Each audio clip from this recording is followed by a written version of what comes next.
for example setters like you. And just to give everybody a little bit more context, she is not just a lawyer, she's a humanitarian.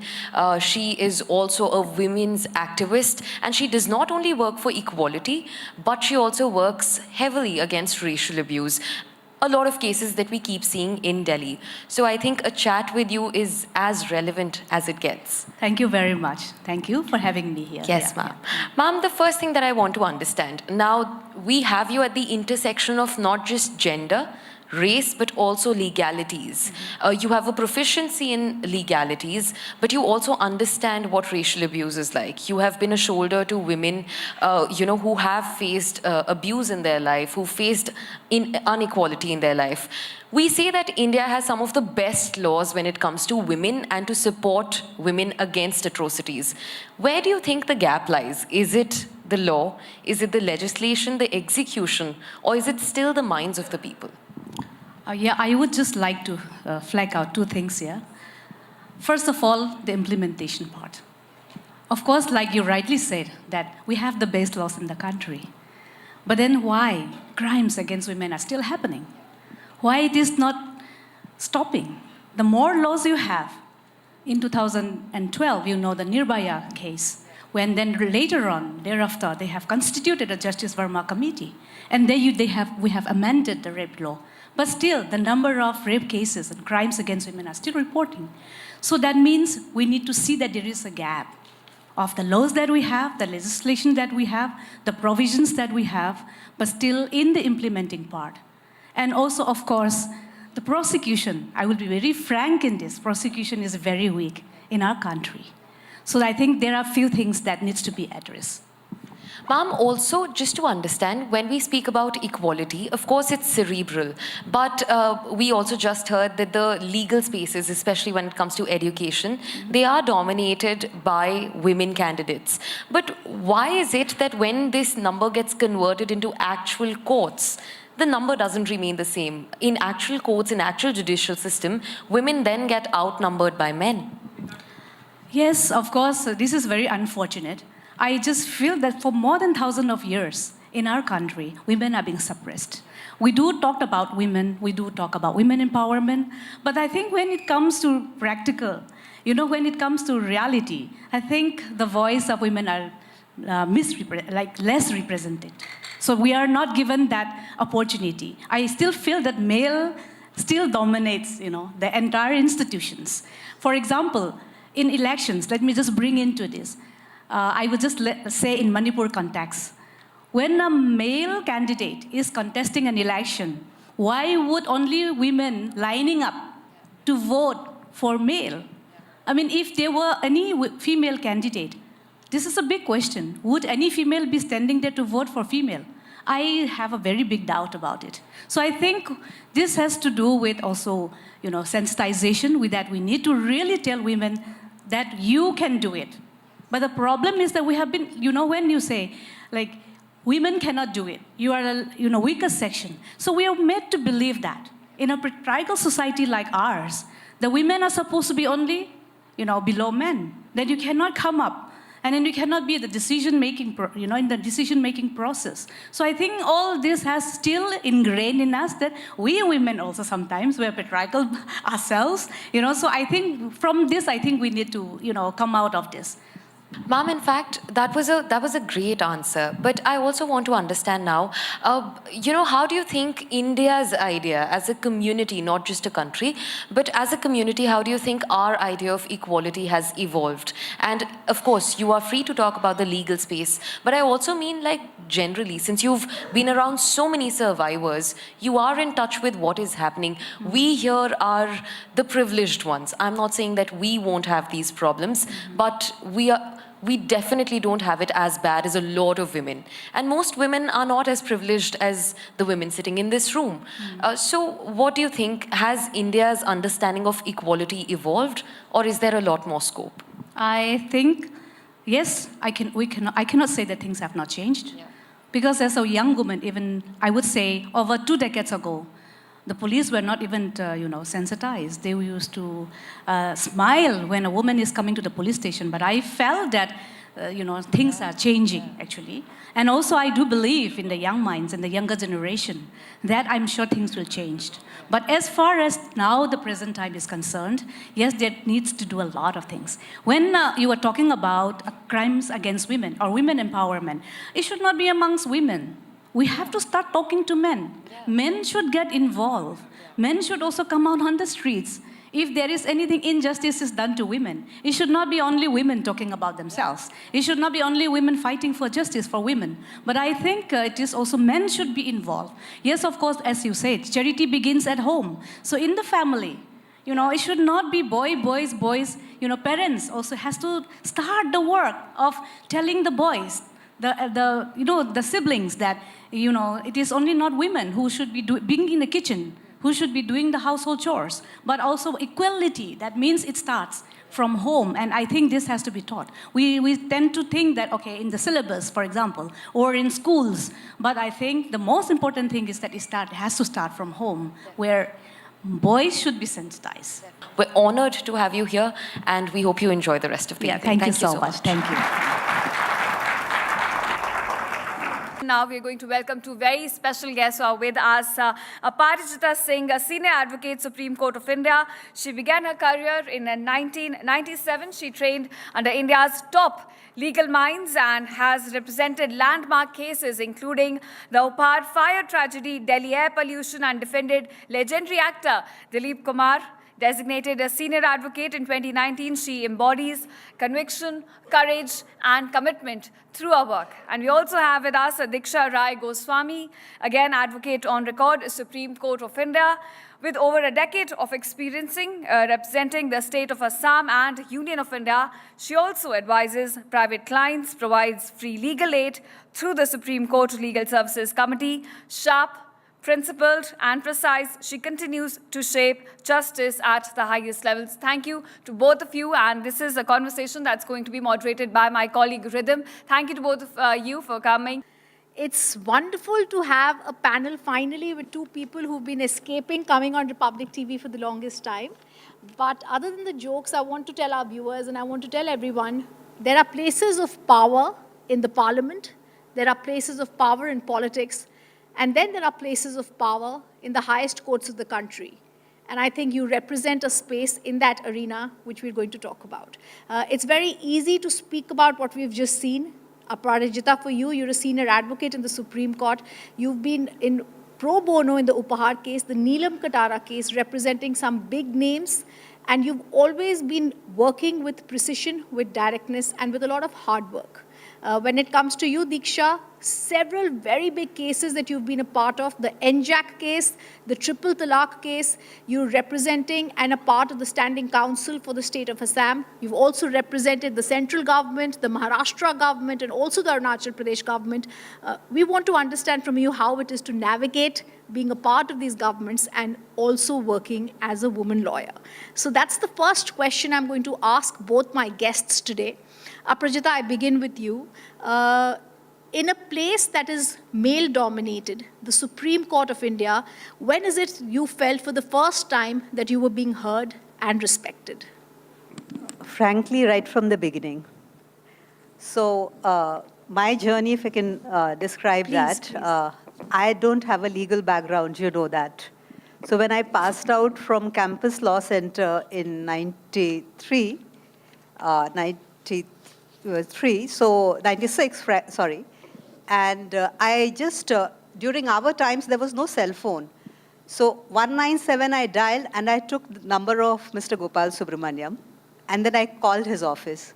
His clerk came on the line, and then I said, I want to work with Mr. Gopal Subramaniam. He transferred the call to Mr. Subramaniam. Wow. He spoke to me, and he said, okay, my chamber is full, but I'll give you a reco.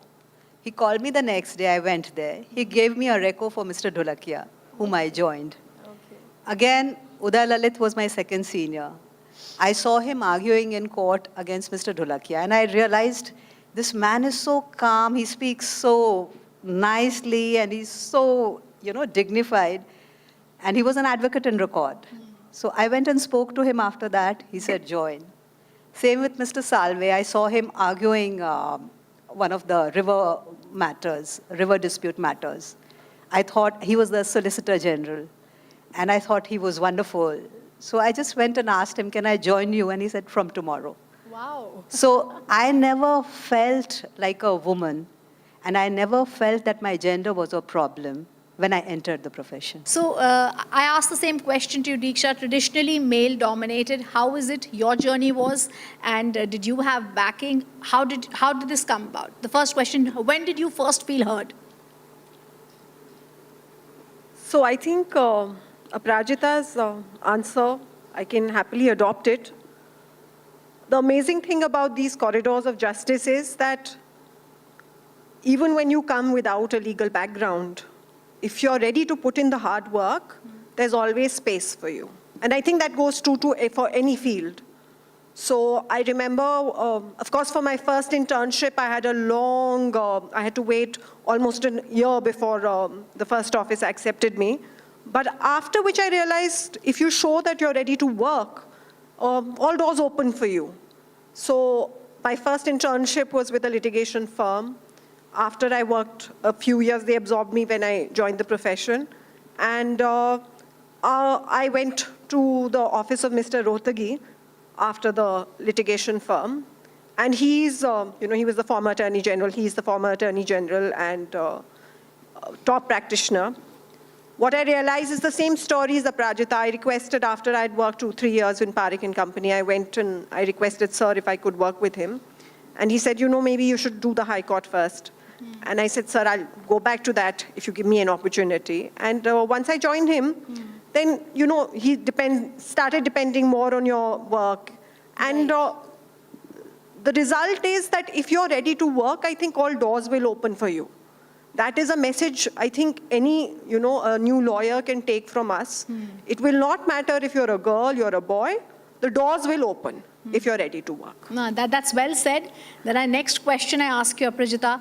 You've done pro bono work in the Upar case, the Neelam Krishnamurthy case, in the Upar case in the lower court, the trial court, the Supreme Court. It's taken too long for justice to have come, even though it's come. Do you think somewhere delays are a bane of the judicial system? How can it be reformed? I don't think justice came to them, really, if you ask me. I agree. In lots of ways, I agree. Yeah, I don't think I've done both the cases. Of course, Upar, because of Mr. Salve was the solicitor when it started. He appeared for the state. And then both Mr. Salve and I, we did it pro bono, right from the trial court till Supreme Court. And the High Court, first, the charges were not framed as they should have been framed for a higher offense. Secondly, even 304A, the charges, the sentence is 2 years. Even that was finally reduced. To cut it short, it was finally reduced to 1 year by the Supreme Court and 6 months for one person, then again 1 year. So the thing is, after the couple who lost both their children, and where everything was in their favor, it was complete negligence on part of the cinema owners. And if that took so much time to come from, decades to come from the trial court to the High Court, and they get away with 1 year, I feel justice was not done to them. And I don't think there's any respite in that. It's alas. I asked the same question to you, but in a different case, Diksha. The Shaira Bano case, the triple talaq case that you were a very important part of, it's no longer a part of India. Triple talaq has been banned. Just recently, however, Justice Malhotra was telling me, she met a woman in the hospital and the woman was telling her, a Muslim woman, that, ma'am, see my mobile. My husband has just given me triple talaq on the phone. So even though the law of the land has changed, these women don't have their remedy. How do we modify that?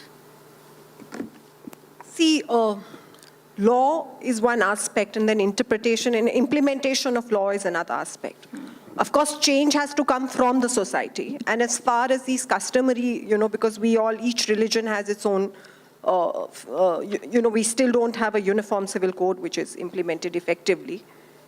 There are a lot of avenues which will have to change. In fact, instances of these kind of matters are even pending in the Supreme Court today.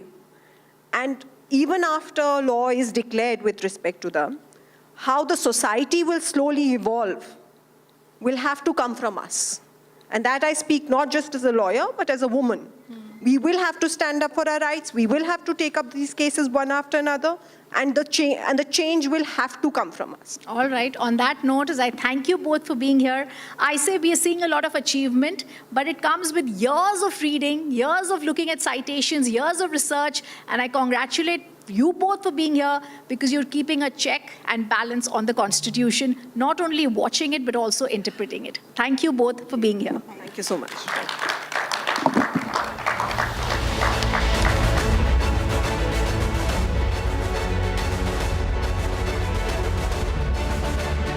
Ladies and gentlemen, a big round of applause for Sadhwi Majumdar, who's going to be in conversation with my colleague, Gesu Bharadwaj, on the stage. Thank you so much. Sadhvi, you know, it's very inspiring to see. Your journey has been extravagant, and it's extremely inspiring to see someone turn their passion into purpose. And not just for like personal success, but to set an example for like a larger audience, to become a memo for young women to come. I want to start with asking you about your journey. How's it been? How's it look like? First of all, it's an honor to be here to speak to you. Thank you, Republic TV, for thinking my voice was important enough for womankind, and to see beautiful people and inspiring ladies such as Padma ma'am. I was transfixed looking at her, and to follow this stage after such forces of women, I think it's an achievement in my own right. So I am thankful for it.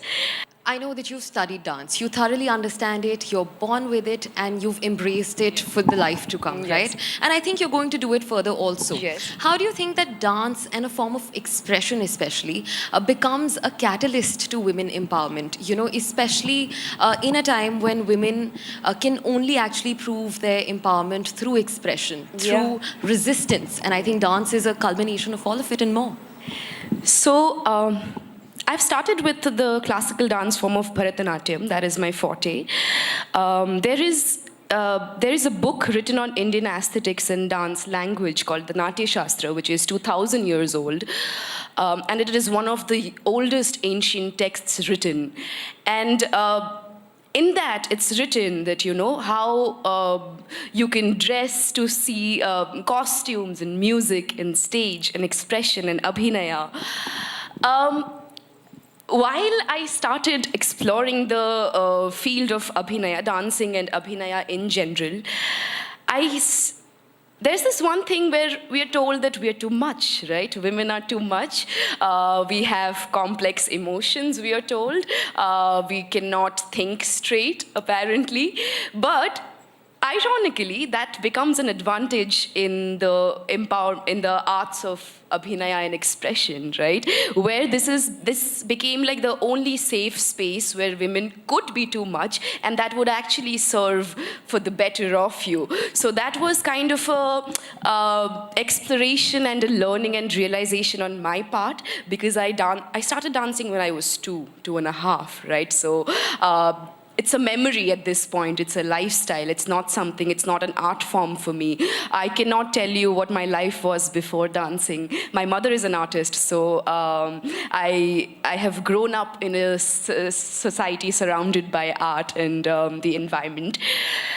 And it was a quiet revolution from the earlier days. You know, it did not come to me one day breaking the doors and be like, hey, you know, it was from the childhood. And I come from a very tiny state, Northeast Tripura, where people haven't maybe even heard about this state. But from there, to make it to Mumbai and then to the global stages, and to be a woman in my own right, still be feminine and graceful, and also try to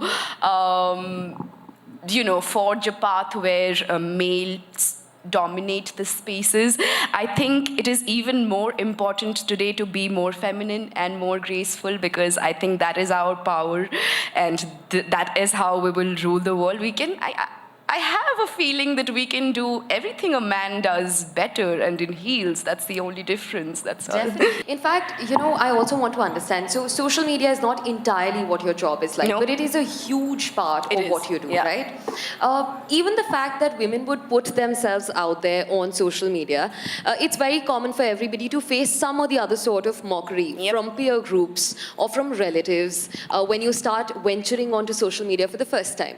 But that's not the only restriction that women would face. Yeah. I think women would also be like they'd be open to public judgment also. Yeah. Anybody crossing the street thinks that they would have the right to make a remark on a woman who's just trying to take her own space.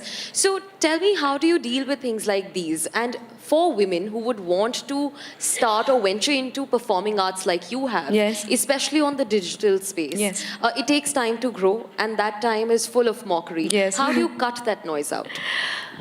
Well, I believe everything needs time. I haven't gotten anything overnight. No success of mine has been overnight. It has been a series of failures, and then one day it all made sense. So everything that I went along the way, because at this point I've come to a point where if anything doesn't go my way, I'm actually happy because I know it's for the greater good, because nothing has happened like that. Social media came to me by accident. I've done reality shows, so I got a decent following from there. I started really young. My first show was Dance Bangla Dance, a regional show in Zee Bangla when I was in 8th grade. Then I went to India's Dancing Superstar, and then I went in 9th grade. Then I did Dance India Dance in 11th grade, and then India's Best Dancer. Then the choreography happened when I moved to Bombay, and then that's history. But there was no social media at that time. I remember I opened Instagram after doing India's Best Dancer, which was like when I was in 10th grade. And because at that time, now a lot of dance reality shows have come, and because India is full of talent, there's just so much mad talent in the country. But when we started, it was very niche, people were, and especially from where I come from, Agartala, nobody had done that before. I had beat almost 25,000, 60,000, I don't know, for people to make the top 12, which was unheard of. And so when I went there to the state, back to the state, so it was a completely different thing altogether. But anyway, I got a head start from there. That's when I started into YouTube and then Instagram, and then now it has become a space. It has changed completely, and I like to say, I was having this conversation with my friend, and he was telling me, social media is now social currency, It is not just followers, and no matter how much we say, hey, it doesn't matter. I mean, I would like to say it doesn't matter, because I have a very love and hate relationship with social media. I keep going off and coming back on again, and I know it will never end, but I will only have to find a better solution to exist mutually. But also you have to understand that I come from a classical background, where I remember I was in 8th grade, and my guru and I had seen my first I'd seen YouTube, I discovered YouTube, and I saw an international Bharatanatyam dancer dancing on an international stage. I saw her choreography, I saw her perform that 1.5-minute piece, and I was transfixed. That was my first access to outside world as to what Bharatanatyam could look like on a stage. Before that, it was just, we used to go to stage, we used to go to class, and so a traditional Bharatanatyam thing is like a 5-minute, 10-minute thing, where you first explain to the audience as to what you're going to dance about, and then you dance about the thing in a in a Sanskrit language, or where people don't usually understand what's happening. And I think that was the reason why it became like a thing where people were like, oh, we don't understand classical dancing, or we don't want to learn classical dancing. When I came to social media and I started putting out my art, and which was always Bharatanatyam, I started experimenting, and then after coming to Mumbai, the experimentation started. I wouldn't even call it experimentation. The whole idea was to bridge modernity and traditionalism, and just to find a way to show people that to find a way to show people that Bharatanatyam is accessible. Indian classical is beautiful. Indian classical is accessible. The way I see the language, I wanted people to see it that way too. And that journey really resonated with people on social media, bending the rules and not breaking it so that the language, it's just, I always say that traditionalism is a language, but modernism is a dialect. So you just change the dialect, that's all. Like, for example, this is called Chamati Bor from Tripura, and you don't wear it like this. It's like a wrapper. So we took the same fabric, but we just put it into, so it's easier to wear, you know? It's the same thing everywhere, you know? We are not changing the language. And also, if you do not evolve with time, and say, oh, abhi log traditional cheezein nahi karte or classical cheezein nahi seekhte. I think we have come a long way, but there's so much to go, so much to do, and so many miles to go before we sleep. I think we can only be authentic, we can only be true to our art, and the art speaks for you and does things that you cannot even fathom sometimes. This was a good chat, Sadhvi. Thank you. I'm grateful to be here.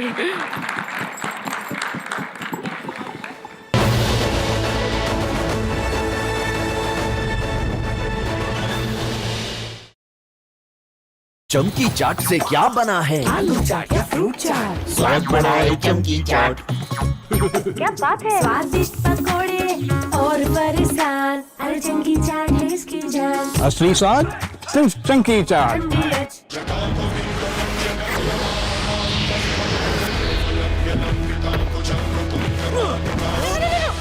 मेरी chimney टूट जाएगी। What are you doing? रानी, इस घर में कुछ है जो टूटता नहीं।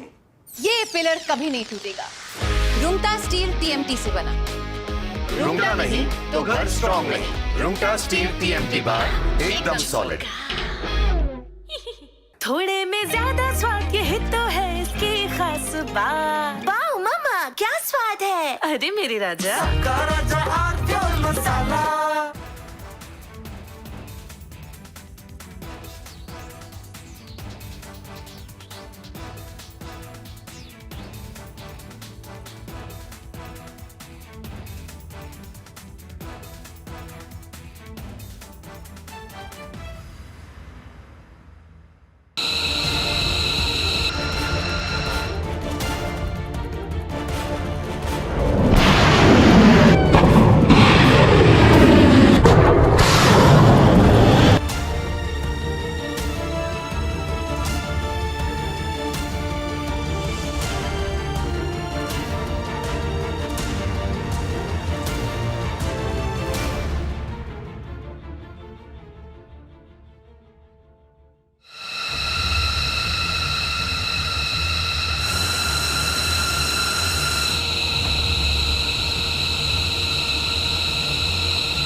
U.S. Central Command began Operation Epic Fury at the president's direction. The goal was to dismantle Iran's security structure and remove imminent threats.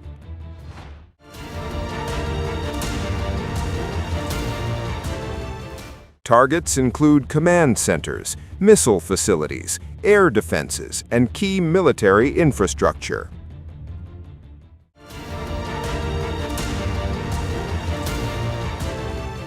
From stealth bombers to missile defense systems, the U.S. deployed air, naval, and surveillance power across the region.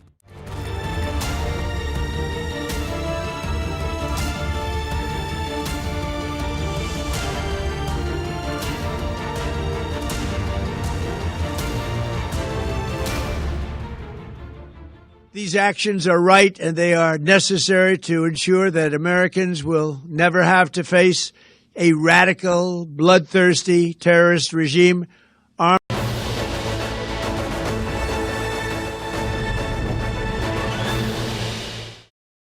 चमकी चाट से क्या बना है? Sandwich लस्सी और छाछ और हर घूंट में चमकी चाट, ड्राई फ्रूट और दही बड़े। चमकी चाट से स्वाद बढ़े। असली स्वाद सिर्फ चंकी चाट।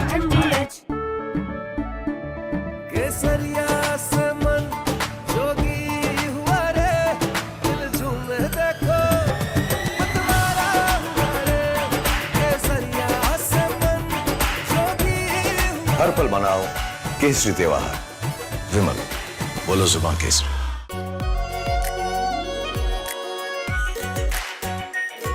Pure shahi paneer masala, delicious, healthy every day.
يا نعش اللي يشيل الشيعة، سرتنا طاح المرتفع.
Asia's largest news headquarters,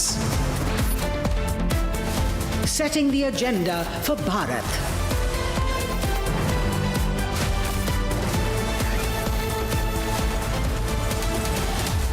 You're watching Republic.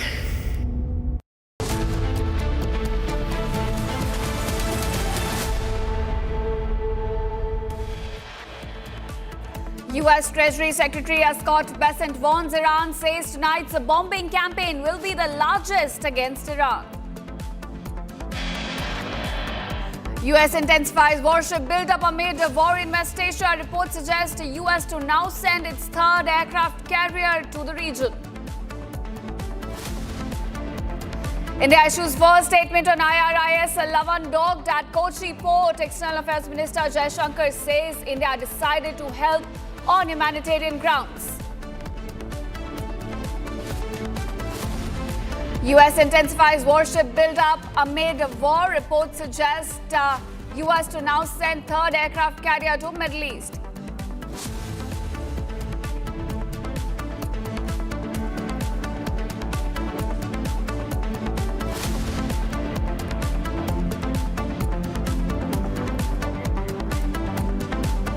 All right, a fake narrative busted regarding IRS Dana. India says no SOS call was made to India, only Sri Lanka received the emergency call.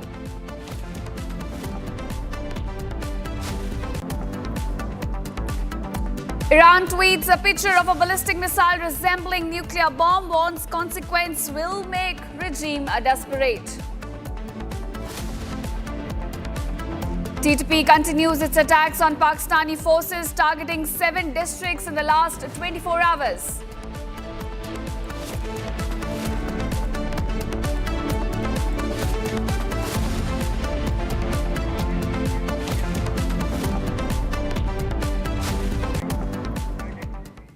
Welcome viewers to the coverage that we're doing on war in West Asia. It's a rolling coverage here on Republic, and now we've got some top developments coming to light.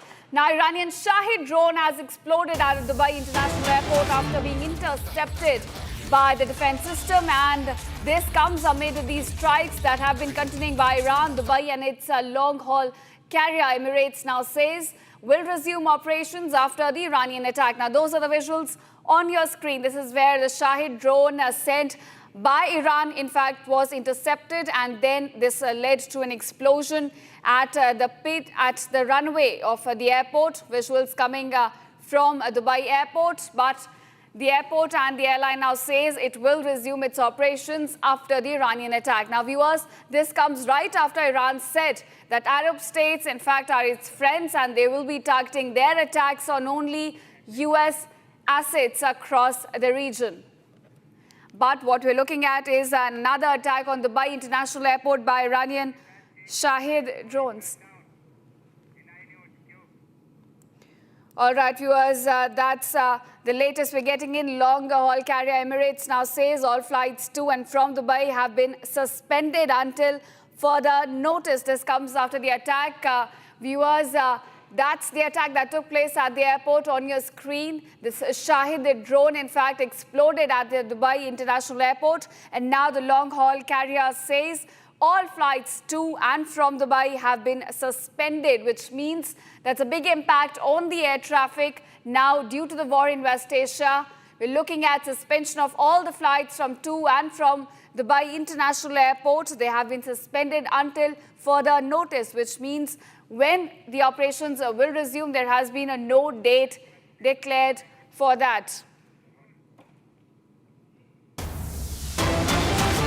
All right, viewers, we've got another breaking news coming to light. Israeli Defense Forces have now delivered weapons consignment to Kurdish fighters operating inside northern Iran. This coincides with the intensifying US-Israeli campaign against Iran. The shipment, according to a source, includes small arms, anti-drone munitions, and communications equipment. And this comes just days after Iranian forces struck the headquarters and bases of Iranian Kurdish opposition groups across the Iraqi Kurdistan region. Now, in an effort to disrupt their role in the emerging conflict, second front is now seems to be emerging against Iran. US and Israel strikes have repeatedly hit the IRGC border posts in northern Iran. So essentially what we're looking at right now is US and Israel both lending out support to anti-Iran militias. This time it's the Kurdish fighters who are now being given logistical support by the IDF. They're delivering essentially weapon consignments to the Kurdish fighters who have now taken up this fight against Iran, which means another front is now opening up for Tehran as the war in West Asia continues. Now, what exactly has been given? The shipment here includes the small arms, anti-tank munitions, communications equipment as well, and it comes just days after Iranian forces struck the headquarters and bases of the Iranian Kurdish opposition groups. So there's already, skirmishes and engagement, the crossfire continuing between the Irani forces as well as the Iraqi groups. And now what we're looking at is IDF coming out and lending support, logistical support to these anti-Iran militias. Kurdish fighters here, in fact, have now been given logistical support. A consignment, we understand, has now been delivered by IDF. It includes several weapons, small arms, anti-tank munitions. All right, my colleague Ishan now joins me with more details on this. Ishan, you've been closely tracking all the developments coming to light from West Asia. Now, we understand that IDF here is lending support to these Kurdish fighters, delivering consignment. What details do we have about this? Absolutely. The IDF, we have sources claiming that IDF has sent a consignment of weapons to the northern Iran area, where recent bombings also have taken place by the US and the Israeli forces at the border post. And we are seeing that a lot of these, the porous border of Iraq is currently being used by these forces to supply such weapons into Iran and to the Kurdish forces present over there, and it is being seen as an attempt to get the Kurdish forces to rise against the IRGC in that region and possibly play the role of boots on ground and so on. And right now we have information that small arms, anti-tank weapons and communication devices have been sent via the Israeli forces via back-channel routes, and this is to help the Kurdish forces gain momentum and gain leverage in the region, and so that they may plan an offensive against the IRGC regime. And this has been done specifically to at this moment where the after Iranians bombed the Kurdish headquarters in this region, and after that the Israeli forces started providing this support to the Kurdish forces. Right, Ishan, so this seems part of their effort to bring a regime change in the country, because now they've clearly stated their boots will not come on the Iranian soil, which means there has to be some, revolution from within. And as these forces, Kurdish forces, now receive logistical support inside Iran, we're looking at another front opening against IRGC from within the country. Absolutely. This is a clear attempt at regime change in Tehran, whereby the Kurdish forces are the ones that are being portrayed as the boots on ground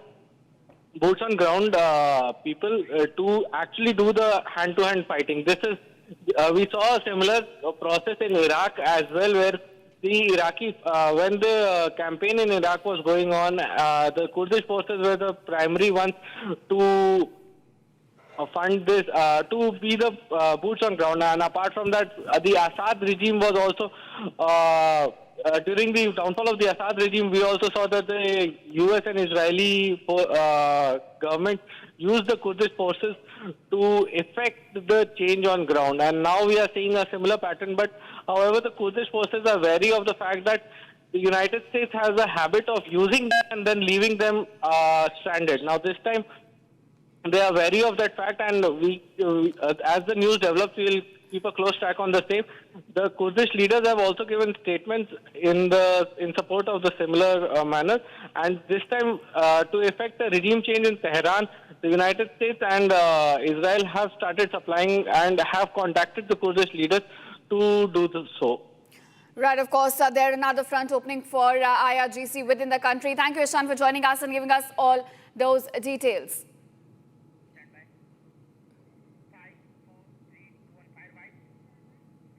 And now, viewers, another breaking news coming in. External Affairs Minister S. Shankar has finally spoken on the Iranian ship which has been docked at Kochi port.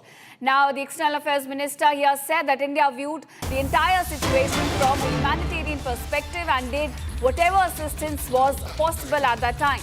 The External Affairs Minister also said that a regional situation left Iranian ships in dire straits, and India provided whatever assistance we could at this point. He also mentioned that how India decided to help on humanitarian grounds. Now, this is a statement regarding the ship IRIS Lavan, which has been docked at the Kochi port since 4th of March. It has over 180 Iranian crews, and India has now come out clarifying its stance regarding that, saying that India decided to provide help to the Iranian ship on the basis of humanitarian perspective. That's the first statement coming in from the External Affairs Minister S. Shankar as he speaks about these developments which are now reaching in India's backyard from the war in West Asia.